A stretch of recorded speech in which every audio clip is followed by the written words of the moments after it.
新年快乐！欢迎收看《寰宇全世界》，带您走进全世界。全球各地的观众朋友，大家好，大家平安，我是何荣。两岸大事国际焦点深度剖析，打开视野。透过 YouTube 收看朋友，请您帮我们按赞、订阅、加分享，动动手开启小铃铛。也欢迎您告诉我们在哪个城市打卡收看。当然，欢迎大家多多的表达您的观点，多多的留言。好，我们来欢迎今天的3位来宾。首先是中华战略暨兵棋研究协会理事长黄杰正老师。何荣好。各位观众，大家好！祝大家在新的一年马上有福，马上有福。接下来是开南大学副校长陈文甲教授。何荣好，大家好。祝大家这个新的一年呢，马上平安，马上平安。另外，第3位是清华大学 EMBA 讲座骆秉宽老师。何荣好，大家好。新的一年祝大家马年安康。好，那今天呢是2月21号大年初5啊，在这个地方祝大家新年快乐，马上就能够平安，马上就能富贵。当然呢，马上订阅寰宇全世界，按赞、订阅、加分享，开启小铃铛。好，那农历春节呢，可以说是春暖花开，但是今年重中之重，大家还是会看的是中美两强的关系啊。这中美会不会也进到一个春暖花开的阶段？美国总统川普呢，预计在今年的4月份要到中国大陆去访问，态势目前看起来啊是越来越明朗。那川普最早提到这事呢，是在1月23号，他在空军1号上面呢接受媒体访问时，他公开了这项行程。美国驻中大使庞德伟也曾经透露，川普回邀中国大陆国家主席习近平，在今年的8月到9月这段时间回访美国。但现在外界也看啊，原因跟美国的其中选举大概脱不了关系。好，那即便呢，中国大陆内部在1月底传出了中央军委会的副主席张又侠，还有中央军委，同时是联合参谋部参谋长刘振立2人遭到立案调查，但川普呢，先前被问到这件事的时候，他只表示，他强调了，他说在中国只有一个老板，这个老板就是习主席。而在年前，我们也看到了美中俄3国的元首啊，在2月初彼此也先通过了一个热线电话。川普2月4号晚上呢，和中国大陆国家主席习近平通话。那事后呢，川普向外界表示，中方考虑进一步要采购美方的农产品，包括在第1季要把戴亚豆的采购量提高到2000万吨。那习近平方面则是重申，台湾是中国大陆的领土，美方必须慎重处理对台军售的问题。好，现在问题来了，黄老师，我先请教哈。那么4月份现在看起来态势，中美两国的元首会这个川习会呢，态势是很明朗，而且没什么太大的变化。但是从先前的讨论到最后启程互访，这之前应该已经很多事情都谈定了哈，不然可能连飞都不会飞。那我所以请教，在4月份的第一次会面，这是今年川习2人的第一次会面。现在也看到了，先前在2月4号通了热线，而且提到了军购问题啊。您觉得在4月份的川习会可能的几个重点方向会是什么？对于北京来讲啊，尤其是在对美工作上面，过去30-40年来，最关键的就是台湾问题。那么一路的演进到现在叫做台湾是中国核心利益中的核心，是不可逾越的红线。所以在4月份这个川习会的时候，应该会台湾问题是躲不掉。我们再回看2月4号那个通话，其实这个美国总统跟习近平通话之前，习近平是先跟俄罗斯总统普京通话。那么中俄通话的内容应该跟中美不一样，但是中间也有一些重叠啊，包括伊朗的问题到底要怎么办啊，乌克兰战争要不要结束？可是就美国来讲的话，我觉得川普去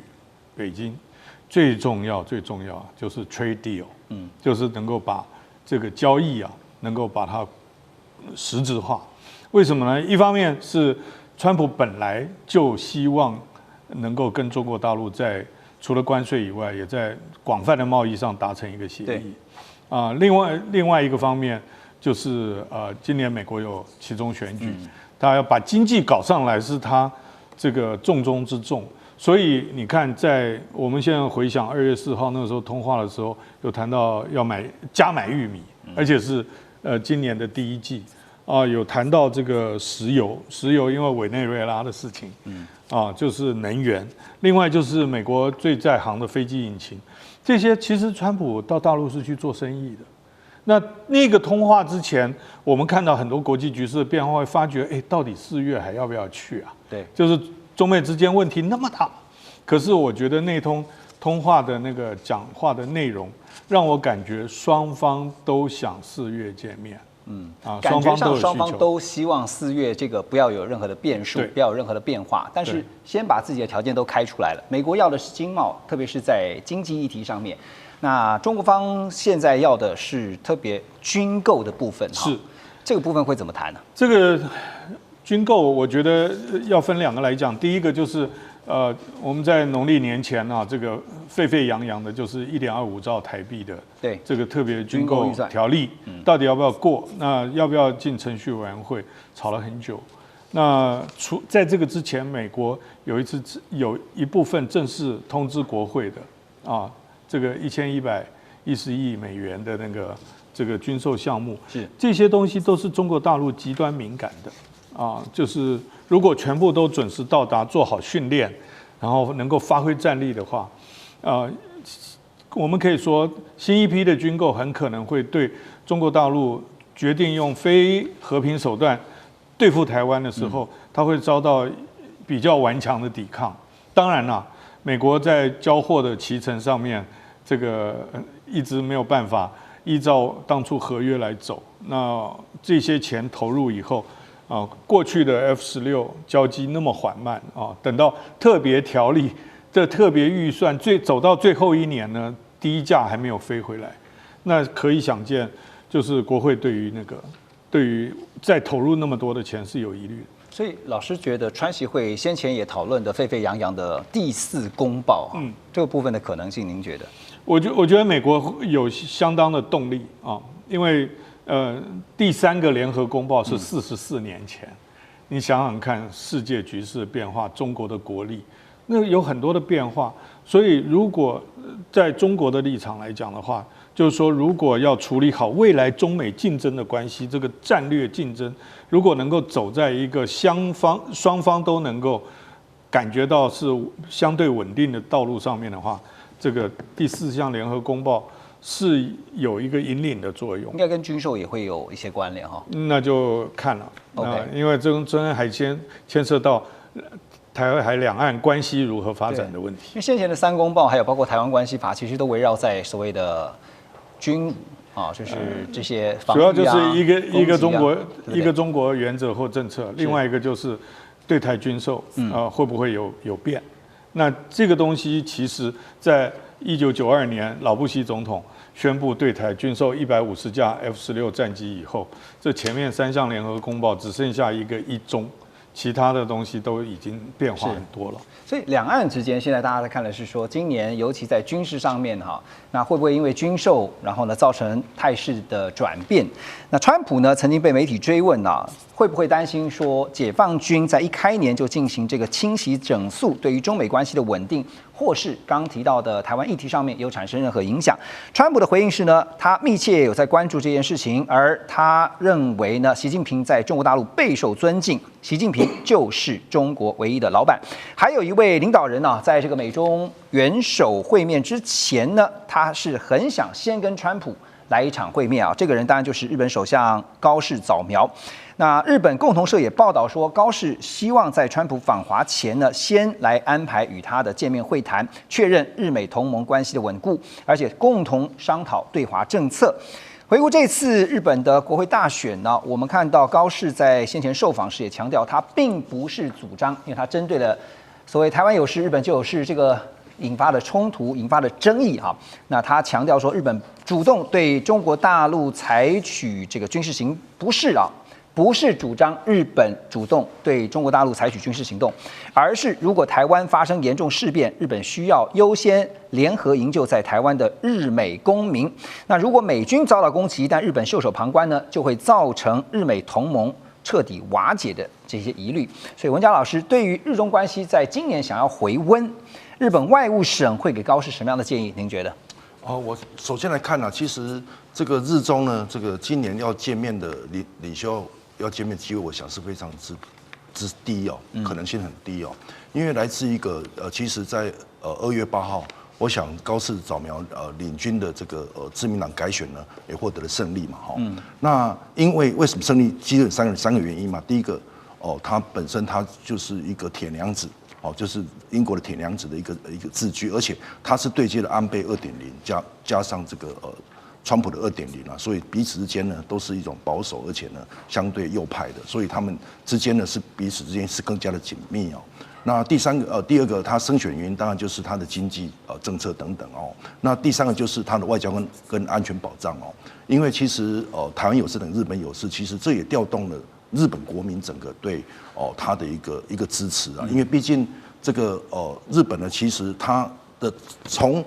战前到战后，其实他都是以投亚入欧哦。他认为这是日本有优越感。那刚好高市早苗调动这个日本的优越感就是他要置于中国，不受制于中国。这个底气之下，这个自民党的在众院的改选是当然是获得胜利嘛那所以这样的安排的话，可能就是说，既然是他对中国是强硬的。所以他此时此刻他也不容易去跟这个习近平去做一个见面此外呢，我想刚刚您所讲的是有个梗就是我们记得那时候这个高市早苗10月21号就任首相接着1个礼拜就跟这个川普先见了面见完面之后才去见了这个习近平11月初在那个就是先美后中嘛，对，就是先美后中，然后接着在11月7号才在国会里面提到说台湾有事他们会启动所谓的集体自卫，集体自卫权那集体自卫权的概念就是它会跟随着美国。那其实如果说一旦台湾有事，那当然跟随美国就是他会就发动所谓的一个后勤，或是说一个情报等的一个协助嘛。那我想说，如果这次呢，这个川普他当然希望去见了这个习近平之前呢，能够跟高市早苗来见面，来做个交换意见那这样子可能也能把这个不管是川普的意志跟这个高市早苗的意志，给它联合起来那当然对整个一个美国、中国跟日本3方面呢，其实是比较稳定的所以我想说呢，此时此刻我觉得日本还是更需要美国的引领那其实这个态度会不会见面，或者是说见面的对话是什么？我觉得还是以川普的意志为意志。这有可能会排在川习会之前，高市就能够如愿的跟川普见上一面吗？您觉得？还是说通个电话？我觉得应该是会见面因为毕竟他们之间是非常的这个 body 会见面，因为毕竟呢有这见面的3分情，那能够有效的沟通，那也让这个川普去这个中国呢也更有底气因为毕竟有日本这个所谓的安全的一个大家一个连接那这样对中国而言的话是形成更大的压力因为毕竟现在这个美国呢对中国其实是一种威慑。是用联合的威慑的力道。那如果说有先争取到日本的支持，那当然去中国，那谈起来当然也会这个压制这个习近平的一个气焰。了解。2026 4月其实还有一件大事情就是川普对全球提出的对等关税满1周年了。川普在2月初的社群上面他发文他说他们已经跟印度。就是特别跟印度总理莫迪呢达成了一项贸易协议，对于印度所课征的对等关税将会降到18%，印度股市还因此一度出现大涨。彭博报道说呢，川普因为印度向俄罗斯买石油而施加的25%的关税将会移除。而美国供应管理协会最新公布，2026 1月制造业采购经理人指数达到52.6，重新回到了50以上的扩张区间，远高于路透社所调查预期的48.5这不但创下了2022年8月以来的新高，也终结了先前连续10个月处于微缩区间的走势，显示的是美国制造业的动能有明显的复苏迹象。那现在马上就要满1年了，这个关税这搞得全球真是天下大乱陆老师觉得真的已经达到了川普现在从这些数据来看或者是说有没有哪些实际的数据？除了我们提到的，还有一些现象可以观察，川普对全球发动的关税战达到他的战略目标吗？我想他有局部的达到他的所谓的战略目标，因为他的战略目标当时有3个，第一个是减少他的贸易逆差，增加他财政收入；第二个是推动制造业回归美国；第3个能够重建他整个供应链的经济的安全。那在贸易逆差这方面还没有办法解决，因为美国去年2025年还是贸易逆差非常的大，这一点还没有办法在短期之内改善。那至于让制造业回归美国这一部分开始初见的成效，不管日本、韩国，我们台湾都希望去美国设厂，这就可以看得出来，我们希望在美国的投资能够增加，这会增加美国制造业的这个能量。好，但第三个呢，它的供应链的确在台湾、日本、韩国这些国家的这个支持之下，它会获得一个程度的这个保障。那至于你说它的替代指标的话，像制造业的这个采购经理的指数，确实大家预期48.5，结果是52.6，确实升高很多，表示美国制造业开始活络了。但是这也另外引发了一个问题，会不会有通膨的现象产生？因为目前为止，通膨只有微幅的，还没有整个效应，就关税所产生的通膨效应也没有发挥出来。但是美国的联准会的主席一直很担心通膨，所以他一直不愿意降息，这也是他们在通膨这方面的控制还不错。那至于它 GDP 的成长也不错啊，去年2.2到2.6之间啊。那第四个呢，它这个在就业方面也还不错，所以它在替代指标的方面表现的是不错。所以它战略目标有些达成了，有些还没有达成。是。那今年2020年是它的关键年，检验川普对等关税是不是能够达标，是最好的一年。因为今年要面临它的期中选举，对，这是最好检验的一年。2026确实是非常诡谲的一年啊！刚才特别请3位来宾、3位老师呢写下对2026用一句话或者一个字、一个形容词啊来预判一下今年。来，我们来看一下黄老师，你写的是险哈，这个几秒钟来讲一下为什么险？研究国际关系看得越多啊，担忧越多，确实有很多风险存在。OK， 那如何集体去风险？大家多努力。好，2026是很险的一年。文甲老师是写变与不变。哦，是不是看呢？其实从国际关系的角度来看哦，其实一句话是能够这个道破这一句话的意思，就是没有永远的朋友，没有永远的敌人，就是变。对，那不变就是就是只有永远的利益哦，就是不变。因此呢，我们在看到这个国际关系可能要讲到说每个国家都每个利益跟的立场。好，2026还是充满变的一年。来，罗老师，我认为是乱中还是有序，因为只要川普他是一个信奉，就是他不信奉多边主义，他信奉就是双边对谈的一个人，所以他认为大国政治可以解决很多问题。那如果他笃信这样的概念的话，那大国可以在很多争议纷争当中，譬如说2月4号跟这个习近平通电话，那习近平跟这个普京通电话，都是一种大国政治的一个方式来解决问题。那我们预计今年可能俄乌战争也会告一个段落，如果没有特殊的，因为目前看起来谈的都差不多了，我认为也会告。那至于川普跟欧洲的这个国家的关系呢，虽然是有点混乱，跟过去美国跟欧盟国家的相处有点不一样，但是呢，我相信还是有一定的规则可循。只要这欧洲国家找到跟川普的相处之道的话，应该问题都还可以解决。好，所以有很多的风险，有很多的变化，但是呢，希望还是乱中有序。我们休息一下，马上回来。中美互动牵动全球，美中竞争，地缘争霸，外交、军事、科技、经济，多元观点，权威分析，一同掌握2026全球新秩序、新赛局。每周6日，寰宇全世界带您走进全世界。欢迎您继续回到寰宇全世界。在2026，其实全球还是会关注地缘政治风险，尤其在2026最大的地缘政治风险其中之一就是在台海。我们来看几个数据这个包括了美国国防部向国会所提交的一份报告《2025中国军事与安全发展报告》，当中内容呢是罕见的以高度又直接的语言指出了人民解放军呢，正以2027年具备在台海冲突中取胜的能力作为明确的军事目标。而这个报告当中也指出，解放军已经不再只是纸上谈兵，而是反复的演练3种可以实际操作的路径，包括2栖登陆作战，还有密集飞弹与火力打击，以及海上封锁，像是切断航道啦、港口还有外部的补给，让台湾承受长期的压力。先从海上封锁这个层面来分析的话，解放军的战机侵扰西南空域的架次虽然说这段期间并没有感觉到明显有增加或增大的趋势，但解放军的军舰却是常常绕到台湾东部的海域，比如说也派出了像是075型的2栖攻击舰呢，在台湾东部。那请教黄老师，兵推方面曾经也针对这些沙盘推演过、兵推过哈。那解放军目前大家都会想，我们在讲的是封锁台海，哪几种想定曾经兵推过？几乎可以想，对研究解放军的人来讲，目前以东部战区，如果再加上南部战区，可以动用的武装力量，包括火箭军，通通算在里面。所有可能对付台湾的大到弹道飞弹，小到远程火箭，都推过了。那真正因为大陆现有太多的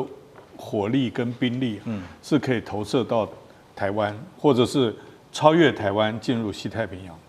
这个他能力已经具备了。所以封锁是不困难的，对不对？封锁基本上 blockade 在军事上面就是严谨的军事的定义上面，封锁已经是战争行为。所以一旦用这个字 blockade， 那基本上就等于宣战了并不是那个国会宣战，而是就是战争行为了。那但是第二个封锁蛮难的，你要封多久？封锁的意思就是说，没有东西进，也没有东西出。对那你要封锁多久？3天，还是3个礼拜，还是3个月？封锁又分局部封锁还是全面封锁？再下一个层次，碰到封锁就会影响国际民航跟国际海运，那这个就会惹毛很多人，影响很多人。要不要做多久？那以目前中国大陆搞的2栖攻击舰或者是2栖攻击登陆舰这一类的，以现在目前的部署来讲，还停留在拒止，基本上它不是封锁台湾用的，也不是打击台湾，还说不上。最重要的是不让外军干涉或介入，所以基本上还停留在反介入跟那个区域拒止的这些作为，包括海上民兵都是这一类。那所以台湾要怎么样面对所谓的封锁，然后进行反封锁呢？诉诸国际是一个方法，还是打电话诉诸国际？那个都是兵棋推演的第一动作了。先召开国安会紧急会议，然后再打电话找外国人帮忙。这些所有参演的人都会做。但是我们真正突破封锁的问题，我们会越来越严重，因为我们现在已经走向所谓的不对称作战。所以我们的手不会伸得太长。所以如果它是远端封锁，那我们都是什么打坦克的，或是短程无人机，那基本上你没有兵力去突破它，那护航更难。对，所以这就是包括海军在内的，就有不同的派别。有人认为台湾绝对不能够只做这个近海海军，我们要有一定的能力去把我们需要的物资，包括食物、医疗、这个能源，要能够把它护送回来。因为别国不会帮忙，而且其实封锁它应该不是一下子就收紧全部，而是逐步的。对，有可能啊，这种各种可能性都有。那我们有没有真正的？如果你要应付所有可能超过我们的国防能量，超过我们要花太多的钱。军队包括美国在内，台湾也一样，古时候也是，现在也是。有一句话最难回答。就是 How much is enough？ 我投入多少资源，我才会感觉到安全？我确定他弄不到我。这是一个答案千古名将都在找答案。所以其实不管封锁也好，反封锁也好，要考虑的就是那个 cost 对，这到时候的成本代价啦。那刚刚提到说这份2025的军事安全发展报告特别也列出了中方对于美国本土的威胁这个报道当中也指出呢，中方的核武扩张、网络作战加上太空能力，已经具备在危机或冲突中将会直接的影响到美国，而且是连美国本土都可能受到威胁，像是美国本土的社会运作啦，还有包括美国自身的这个军事调度能力。那解放军我们知道他们的3航母现在已经正式成军成型，而且呢是演练的越来越熟悉，在逐步的进逼之下，似乎现在常常讲说第1岛链、第2岛链、第3岛链，起码在第1岛链已经有把握跟美军来作战了。那当然这个对战双方把它拿出来比较的话呢，美军现役有10艘航母啊，但是不太可能一次出动10艘。那如果真的对峙的话，在第一岛链，文甲老师认为解放军在第一岛链阻止美日因为反介入它可能会做法是什么？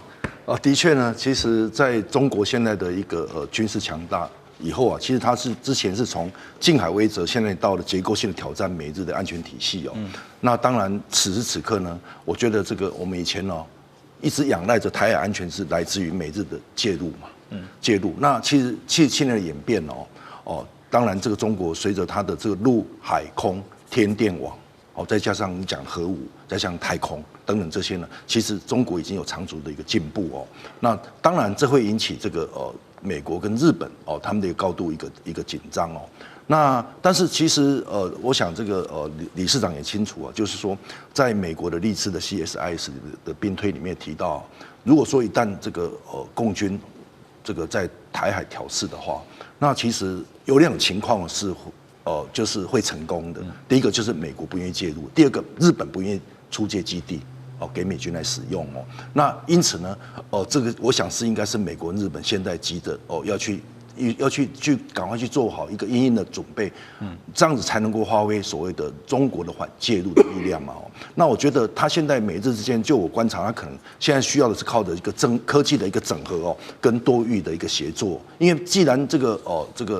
中国是发展陆海空天电网，那当然他们美日之间也会做一个有效的一个反制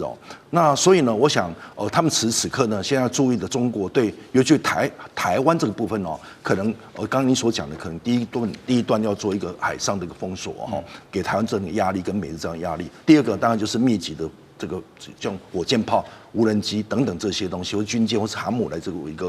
一个军力的一个投射。那最后一个才是这个2栖登陆作战，但是我觉得2栖作战也不大可能会发生因为可能就是在决定在第2阶段是不是有效的火力的一个攻击台湾，让台湾能够这个投降，或者说美日就不愿意再继续投入了。这我想是决战在第1跟第2阶段。所以关键就在于说美日的介入嘛。第2是的。那当然，对于中方来说的话，当然要是反介入是。可是对美日来说的话，他又如何做到反介入？他们的战略会是他们的思维会是他的战略当然他其实一直为什么我一直在提醒台湾你自己还是要撑起第1级你第1级是很重要的。那当然我们实际上如果说没有一个强大的国防，或是说对民防或是大家的一个心理建设或是团结的话，那其实这个第1级我觉得是非常之沉重而且也是我们现在落实下来的。那当然如果说能够成功第1级，那当然他现在整个一个日本或是美国的一个武器投射，他就用离岸制衡战略，其实它是放射在这个时候冲绳这个就是西南诸岛的地方免得这个放在台湾，万一打了台湾就没了嘛，就被摧毁了。那因此我觉得现在美日更会加强在一个西南诸岛一个军事建设，这样子既能够防卫本身日本的本土，也能够对台湾的一个投射的一个资源。黄老师简单请教快速这个请您回应一下，就是说如果今天单以台湾自身的国防的能力来讲的话，如果排除美日的介入，做得到吗？我们不管有没有能力，只要遭受到攻击的话，就是拼上所有的力量去抗拒、去抵抗。那结果是什么，谁也不知道。因为如果说只是海空基地通通被摧毁，跑道拿掉、雷达站打掉，这个很快，72小时之内很可能台湾就有很多地方会断裂可是呢，另外一个问题就是你最终的政治目的，任何用兵为的是达到政治目的，政治目的是治理台湾，然后把台湾的这个现有的这个基础建设保留，那你就要确定你怎么打法。而且现在讲说兵推除了请教2位这个军事专业的军事兵推以外，还有包括像是经济兵推跟金融兵推也相当重要。2026我们看到在金融这一块，像美股啦、日股啦、台股都延续2025的强劲走势，当然有一定的支撑力道。Morgan Stanley 呢，他们就预估标普500指数将会再上涨13%，那么日股呢也稳稳站上5万点，台股也是稳坐3万点啊。所以你可以看到说，虽然外面有这个地缘高度的这个地缘政治风险，可是资本市场还是情绪高昂。可是呢，在2025，就是大家也看到2026会延续的是 AI 的走势啊。可是只靠 AI 独撑，再加上还有刚刚提到的通膨问题，如果很难退却的话，再加上现在一起考虑到的地缘政治风险呢，2026相对来说就风险是小多了吗？这怎么看呢？从这个解放军过去我们也知道，他们举行了非常多的军演，特别也是有封锁的军演，但是呢，在那段期间看到台股其实是大涨的哈，感觉上好像无关，高地缘政治风险我们就不能排除吗？这个风险是当然存在的，诚如刚刚黄老师讲的，如果是全面长期的。这全面的封锁性的这个台湾海峡的话，那对台股是核弹级的一个爆发，核弹级的影响。但如果是局部的、短期的、灰色地带的封锁，或所谓的准封锁的话，那可能它的影响就没有那么大。所以，我们从裴洛西事件啊，到这个围台军演，到飞弹越过台湾的领空，那这些事件，台股确实有跌，但是马上就恢复。所以对整个台股的走势的格局并没有发生的影响，就是大家应该都知道。那虽然外资在去年他们也卖掉了这个将近200亿美金左右的这股票，但是他们都还是 parking 在台湾，所以他卖掉了，但是他还在钱还是留在台湾，还是伺机要去买，所以这就是一个很吊诡的现象，就他们又害怕又想来赚台湾的 AI 的这个财 ，AI 的资本市场的财，所以这个格局目前没有发生改变，所以只要AI 它持续火热，这4大 CSP 业者就是微软、Google 啊这些，他们持续有每年将近750亿美金到1200亿美金的这样投资的话，那 AI 是持续会畅旺。当然，我们说如果有一天 AI 这个投资整个停下来的时候，那对台湾股市的影响是很大，因为目前 AI 的获利，台湾股市 AI 的获利是占我们整个科技股的40%以上。这个影响是非常大的，所以如果这40%拿掉的话，那我们台股一定会下跌。对，所以其实2026还是充满着高度的政治风险的一年呢。那不管你是投资人，或者是你没有在投资的，你都必须居安思危。马上回来。中美互动牵动全球，美中竞争，地缘争霸，外交、军事、科技、经济，多元观点。权威分析，一同掌握2026全球新秩序、新赛局。每周6日，寰宇全世界带您走进全世界。好，2026也来看一下台美之间的经济上的这些相关联动性啊。那么来看一个经典的案例，我们要举的就是鸿海的案例。在2017年呢，鸿海创办人郭台铭啊，跟当时就是美国总统，当时也是川普。那么他们呢高调联合宣布鸿海在威斯康星州的设厂案，当时呢 Made in USA 啊，美国制造也成为了川普竞选连任的最有力诉求，当然也为鸿海的转型布局注入了强心针。鸿海是做足了准备，他们问遍了台面上所有的国际级的管理顾问公司，还特别找来麦肯锡来协助在建立美国设厂的初步框架。接着呢，又找了 Deloitte 啊这个提案做选址筛选，最后。这个鸿海团队是认为税收抵减补助是帮助平衡美国与中国之间竞争力的必要条件。然后呢，他们敲定是由安永来担任顾问，负责与美国州政府谈判补助的相关问题。可是没有想到呢，1年之内这个剧情急转直下。因为中国大陆的面板厂新产能陆续开出，使得面板的价格暴跌。尤其这个京东方合肥10.5代线在2018年3月开始量产交货，让鸿海瞄准的大尺寸电视面板的报价面临腰斩，因此呢，价格战出现了白热化，打得非常的激烈。2018年6月。郭董呢还跟川普一起在这个鸿海的威斯康星州的动土典礼上，两人当时呢还开心的宣布说，这个威州厂呢将会成为世界第8大奇迹。但当下对鸿海来说如果再到美国再去设一座10.5代线的面板厂，在商业策略上已经没有什么太重要的意义了。所以最终的结果呢，就是设厂的进度延宕。那后来呢，我们也看到，就威斯康星州他们选举呢，结果变天了，换人执政，换成了民主党。鸿海当然希望能够重新跟民主党执政者，就这个州长呢来谈设厂的规划案，改设其他的生产线，但最后呢无疾而终。那也因此呢，被冠上说是言而无信啊，跳票导致鸿海的形象受损。好，在这个决策上面，最后鸿海是背负了跳票之名啊。但我们来看看2026的今天，鸿海其实在2025啊，他们全年营收正式突破了8兆元的大关。那2026营收呢，有望挑战10兆的新高纪录，每股的盈余啊，这个 EPS 呢有机会上看到18到19元。文佳老师，先问一个问题啊，这个大家也想说，之前的恩恩怨怨啊，尤其说郭台铭耍了川普哈，真的是这样子吗？你觉得？其实呢，这个鸿海呢，就是作为一个商业的公司哦，在商言商嘛，在商言商，他认为呢，还是要以商业逻辑为一个基础所以他不愿意在这个美国呢，因为环境改变了嘛，不愿意投入说所谓比较赔钱的像这个面板厂而是他现在反而会转向呢，像 AI 的伺服器跟一些云端等等这些所以跟你讲的，为什么这个它的这个营收为什么那么亮丽是来自于 AI 伺服器跟云端这整个一个的一个需求强劲而来的。那当然了，在2017年当然他们有宣布说要在这个100亿，然后要创造13000个工作机会但是随着呢，我刚刚讲的一个所谓的高这个劳动成本，因为我们知道去美国那劳动成本相当高那还有供应链的结构跟市场需求改变，因为现在台湾就是 AI 再 AI， 现在已经没有什么景气循环股了。我想骆董也知道，只有 AI 科技股。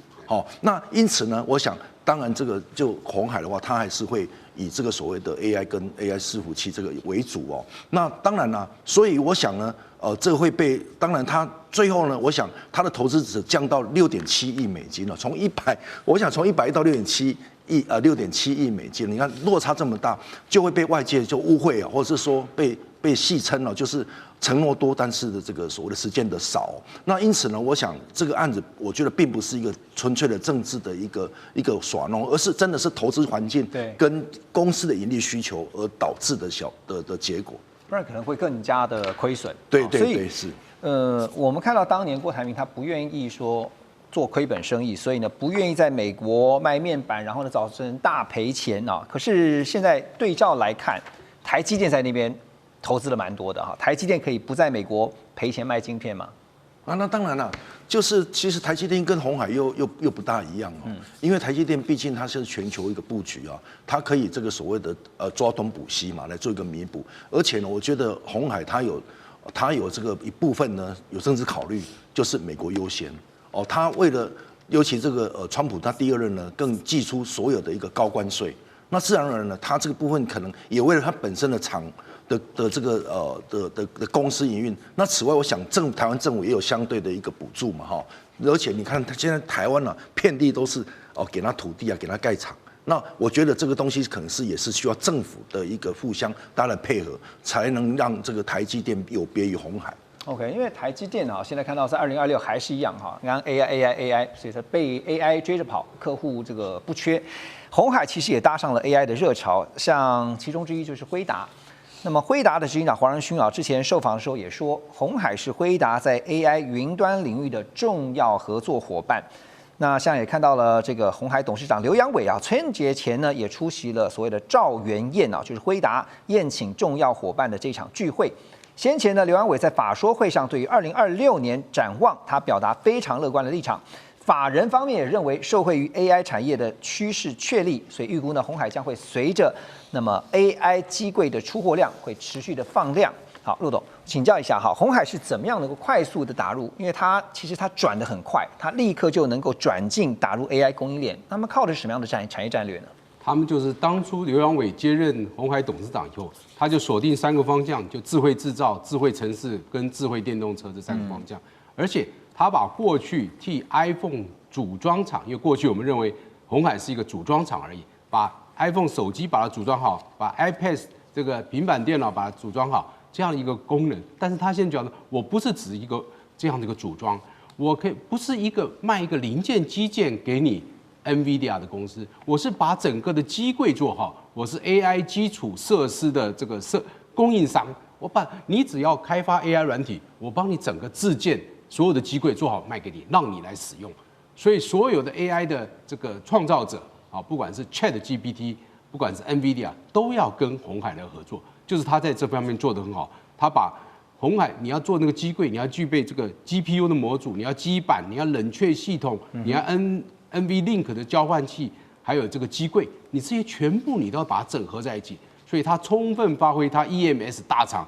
电子整合原厂的能力，把一个机柜做好。那你知道一个机柜，真的一个鸿海的这个 AI 机柜就要1亿元以上，所以它去年卖了9400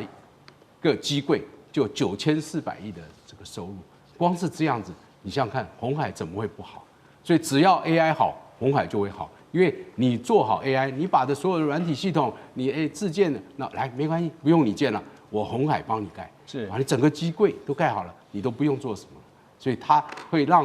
像 NVIDIA、ChatGPT 这样的厂很乐意跟鸿海合作，所以黄仁勋才说是他重要的合作伙伴，因为 AI 里面除了晶片以外，最重要就是那个机柜，那机柜里面要有伺服器，那它才能够储存很多资料，所以 AI 算力中心也要靠它 ，AI 资料中心也要靠它，这超级电脑也要靠它，所以鸿海在这里发挥它所有过去累积多年的这个实力，终于在 AI 这一场这个机柜大战里面，它崭露头角，发挥领先。鸿海其实也希望能够华丽转身，就是说从原本的只做组装，到现在像您所提到的，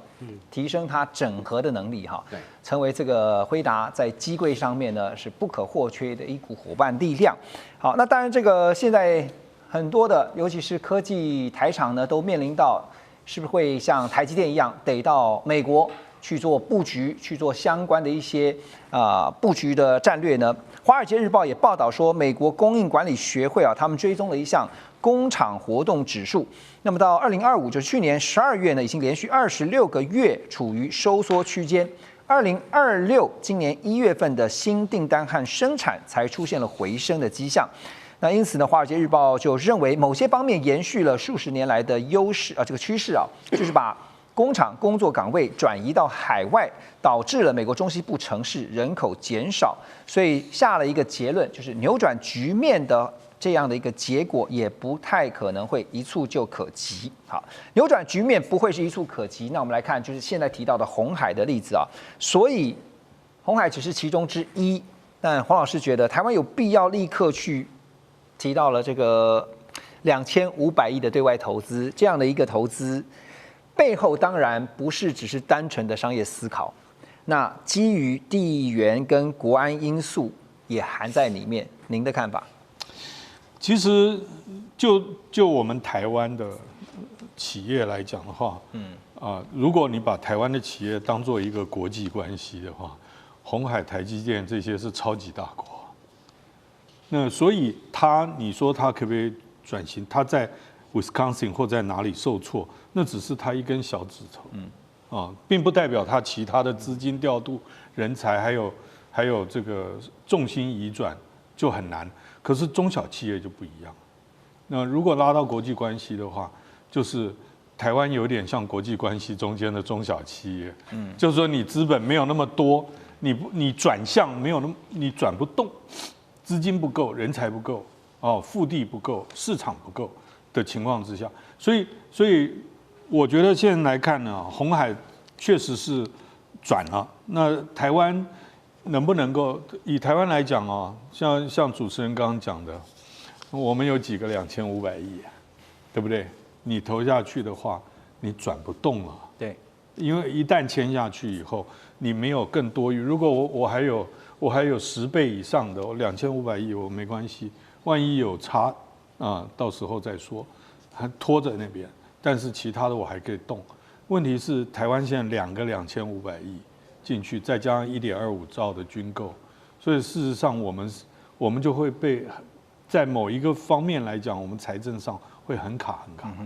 所以其实不只是2500亿这种天价也好，或者说这个金额上的问题更重要的是2026台湾必须要思考的是，因为产业的布局而造成的人才分散的问题，该如何去面对跟如何去因应。我们休息一下，马上回来。中美互动牵动全球，美中竞争，地缘争霸，外交、军事、科技、经济，多元观点，权威分析，一同掌握2026全球新秩序、新赛局。每周6日，寰宇全世界带您走进全世界。欢迎大家继续回来。川普发动的全球关税搞的是天下大乱啊！台湾方面呢，则是看到跟美国终于在1月份达成了贸易协议。那台湾输往美国的关税呢，从先前的20%啊下调到15%，跟日本和韩国是一样。不过韩国一度是面临现在回调25%的这个突发状况。而且呢，台湾这次谈到的税率是不叠加的最惠国待遇的税率。那台湾的半导体跟科技产业呢，将要进行至少2500亿美元的新直接投资，用在到美国去建立跟扩充先进半导体、能源以及人工智慧的生产与创新能力这些相关的投资啊。这个刚刚也提到了2500亿，确实不是一个小数字。台湾工具机暨零组件工会呢，在日前也发布了2026年工具机展望，表示呢，这个整个产业工具机的产值跟出口获利将会在2026年全面苏醒。那么工具机呢，今年出口到美国至少可以成长6%到8%。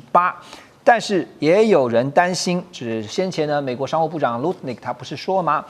除了说要让美国的总统川普开心以外呢，他说呢，这次美国的战略就是呢，把台湾整个半导体供应链产能的40%转移到美国，所以担心的人就说呢，这样会使得台湾失去了半导体生产的世界地位啊。所以骆老师觉得，目前我们看，当然这个还必须要等到国会整个后续的通过。可是就目前谈到的，我在之前也听到了童子贤，就是他说他是用乐观的态度来看这次整个台美关税最后的一个谈判结果哈。您觉得对于哪些行业是利多，那哪一些又是风险？利多的就是刚刚你提到的，就是工具机对他们讲是利多。因为过去因为日元贬值，还有对等关税，对我们去年对我们工具产业影响很大，冲击也很大。那现在既然关税是15%啊，不高于日本、韩国跟他们其一的这个税率，所以表示这是15%就是他们的保命符，也是具备应该有的竞争力。所以对工具产业来讲，今年绝对是他们的复苏的这个一年。第二个就是同样的，还是 ICT 产业，还有这个 AI 伺服器这个供应链。那我们仍然在这个产业维持的一个非常大的优势，因为这些 CSP 业者呢，都只有跟台湾来下订单。我们台湾在机柜伺服器市场又保有国际非常强的一个竞争力，所以这部分还是持续会畅旺。只要 AI 畅旺，那他们就持续畅旺。那第三个呢，因为 AI 要用到电，所以重电跟能源基础设施这方面我相信这个产业会非常好。所以我们可以看到，像台达电过去都没有什么特别表现，但去年就表现非常好。那像重电的话，有华电还有士电这些重电的这些公司呢，去年它的股价都这个上涨超过1000块以上。就像我一个朋友，他是上市公司的老板，他们做这个 AI 伺服器里面的那个线束，他的股票去年涨到1700块了。所以你可以看到，所以在这个产业里面，去年都是他们爆发的一年。那今年只要 AI 持续畅旺 ，CSP 业者持续资本支出有这么大的话，那他们就会持续的好。所以对我们台湾来讲，这些产业都是我们的今年最有竞争力的行业。OK， 所以因为我看从2025一直到2026年年初整个股市是呈现一个蛮两极化的，就是刚才也提到了半导体AI 高科技相关的类股是一路狂飙，甚至呢使得整个大盘就坐稳了3万点当然今年大家也在看说会继续上攻所以从投资的角度来看的话，您觉得整个大趋势怎么观察？还有包括特别是传产会担心 ，OK， 它会拉开，就是它跟大盘是脱钩的这个部分。我觉得台股现在跟美国的股市联动性很高，联动性非常强。所以如果美股持续畅旺的话，那我想台股就不会弱，也会跟着持续走。那至于传统产业的话，今年应该会相对比去年要好一年，因为去年呢是一个不确定关税的年，所以大家一直心浮不定，那不知道发生什么。但是现在传统产业它既然有了 AI 这工具，那除了传统产业如何运用这个 AI 的工具，发展新的创新能力，这就是今年他们复苏的一年。所以产厂可以好好利用这一年。对，像去年我们的巨大这些自行车业者啊，就受伤都有，所以希望今年他们能够改善，然后能够充分的运用 AI 的这个工具，好好来发挥它的创新能力 ，OK， 创造它应该有的业绩。我们提到了 AI， 其实在2026这个 AI 的大趋势一定是不会改变的，而且是 AI 是越来越畅旺。但是 AI 会不会相对的也剥夺掉或是取代掉很多的工作机会呢？这也是很多的上班族特别是尤其是白领精英会担心的事情。Morgan Stanley 他们有一个最新研究就显示说，英国企业呢，在过去12个月，因为导入 AI， 结果出现了大约8%的净职位流失。在所有受到调查的这个主要经济体的比例当中，英国是排名最高的这个调查了英国、美国、日本、德国跟澳洲这些国家，涵盖了消费、零售、房地产、交通、医疗设备，还有汽车5大产业。而报告也指出，虽然大部分的企业都因为 AI 的出现有提升效率，但是只有在英国，特别点名的英国是英国出现了裁减职位多于新增职位的情况，显示英国的劳动市场结构对于 AI 所带来的冲击应对的弹性相对不足。那除了英国，美国也有类似的情况，因为呢，美国统计局把劳动生产力的计算方法那现在是定在是说呢，国内生产毛额的成长总量除以工作小时数，所以呢，算了下来呢，第3季实质 GDP 年增率是4.3%。那只要工作小时数没有大幅增加，劳动生产力呢就有望大幅提升。那这个数据其实代表了今天的企业能够以更少的员工完成更多的工作。可是这种成长呢，其实更应该归出我们刚才讲的，是因为计算方式的改变。比如说像是简化了人才需求啦、自动化流程啦，还有提高营运效率等等不能完全说都是因为 AI 所以造成了整体效率的提升。好，所以跟计算方式有关的，但是 AI 相关的股票呢，在2025一直到今年2026年初呢，我们看到在股票市场就是这个整个交易市场还是非常的畅旺。可是对于劳动力的贡献，为什么反而不明显？黄老师觉得？哎呀，这个 AI 到底会不会泡沫？是大概你看到每一个这个欧洲、美国的谈话性节目都会财经台都会讨论，而且说法都不同。对，说法不一样，看完了以后你还是没有答案。那 AI 基本上制造业自动化害了一堆蓝领被裁员，那 AI 害一堆白领被裁员。对，因为它不需要你。可是话再说回来 ，AI 基本上它是就大的数据库里面的一些算力，去帮你的有逻辑性的帮你去找出一些解方或者是一些你需要的答案，或者查找资料。这些算力有一大部分是来自于脑力。换句话说，你要会用那个 AI， 你才能把 AI 发挥出来。所以 AI 如果说是科技，我去买 AI 的硬体，那个很快。但是你说人才的培育、组织的转型，我需不需要那么多人？谁管谁？这个管理的问题、在职再教育的问题，会决定那个他需要的人，他需要的人。要透过这些，他才能够更好运用 AI。我们如果以老师来当做例子如果是教授的话，如果现在面对 AI 的科技，因为学生一定要使用或者是学习 AI 的工具，那以教授来讲，比如说就是白领的阶级，那所以要如何不被 AI 给取代？我觉得最简单的讲，因为我是文科的，就是你会明显的感觉到工具都一样都是付费软体，对不对？可是你让大学部的学生去问一个问题求答案，跟研究所的人他问问题的方式不一样。那教授当然就是更老练了。那更厉害的话，他会用不同的角度去切入一个问题，然后反复的去一直问这个问题，所以你答出来就会更精炼。我还是觉得啦，知识有的时候是靠积累的。那大数据跟冷的数字并没有办法取代知识。对，所以其实教授还有存在的价值，是因为要怎么样能够带领学生去问出更好的问题。因为这个问对问题跟问错问题啊，得到的结果是不一样的。还有 AI 可以帮助教授去查出来哪些学生用 AI 写答案，也是哈。所以这个在 AI 时代，确实啊，要学会如何问更好的问题。这个是其实不只是白领啊，我们每个人都在学，但是会引发什么样新的劳动问题？当然啦，这个劳动问题我先讲一个事啊，就是说刚刚也提到了说，就整个一个台湾现在的股市嘛，